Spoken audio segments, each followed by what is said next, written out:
हरी ओम. श्री स्वामी समर्थ. नारायणदास नामक एक गुजराती ब्राह्मण मोगलाईतल्या बीड पत्तन इथे राहत होता. एक तीर्थयात्रा करणारा ब्राह्मण त्यांच्याकडे एकदा आला.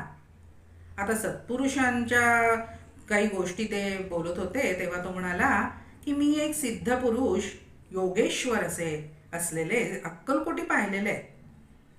ते ऐकलं आणि नारायणदास म्हणाला, हो या कलियुगामध्ये साधू संत संन्यासी हे सगळे पोटासाठी फिरत असतात हो.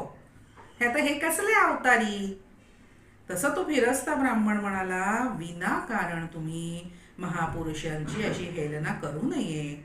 इतकं सांगून तो निघून गेला. बरं झालं असं होतं की या नारायणदासाच्या पत्नीचे दिवस भरत आले होते. प्रसूतीची वेळ अगदी जवळ आलेली होती. वेदनाही सुरू झाल्या होत्या, पण असं की प्रसूतच होत नव्हती. मनोमन हा माफी मागायला लागला हो. पण इतक्यात झालं असं की करुणानिधी महाराज यतिवेश धारण करून त्याच्याच घरी आले. बरं म्हणाले, आमची निंदा केलीस काय रे हा. तसं हे नमस्कार घालून प्रार्थना करायला लागला स्वामी महाराजांची. क्षमा करा मला महाराज, पण पत्नीला खूप त्रास होतोय हो. तिच्यासाठी तिच्या सुटकेसाठी मला काही उपाय सांगा. तसं स्वामी महाराज म्हणाले, तू अक्कलकोटला जाऊन जर रुद्राभिषेक करशील, 1000 रुपये खर्च करून ब्राह्मण घालशील तर लगेच सुटका होईल. नारायणदास म्हणाले, बायको जर अस्तमानपर्यंत प्रसूत झाली तर आपण सांगाल ते सगळं काही मी करेन.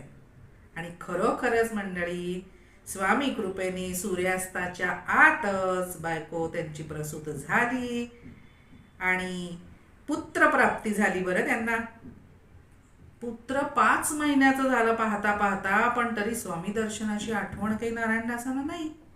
मग एक दिवस बायकोनी ती आठवण करून दिली, अहो अक्कलकोटला जायचंय ना. ती असं म्हणाली आणि तेवढ्याच श्रोते हो अचानकपणे तो असं वेड्या बिद्र्यासारखंच काहीतरी करायला लागला.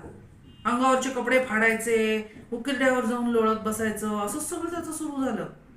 शेवटी बायकोनी आणि आईनी त्याला धरून अक्कलकोटला आणलं, स्वामींपुढे उभं केलं. महाराज म्हणाले, काय रे माजलास काय हा, काय पाहिजे आणखीन तुला. एवढं बोलून स्वामी तिथून निघून गेले. पुढे हे सर्वजण अक्कलकोटातच यथाशक्ती सेवा करत राहिले. 4 महिने त्यानंतर लोटल्यानंतर मग नारायणदासाचा तो त्रास सगळा पूर्ण बरा झाला. तो त्यातनं मुक्त झाला आणि मग रुद्राभिषेक, ब्राह्मण भोजन घालून 1000 रुपये त्यांनी खर्च केले. अवहेलना करणाऱ्या नारायणदासांवर सुद्धा कृपाळू स्वामी महाराजांनी केवढी कृपा केली पहा बरं.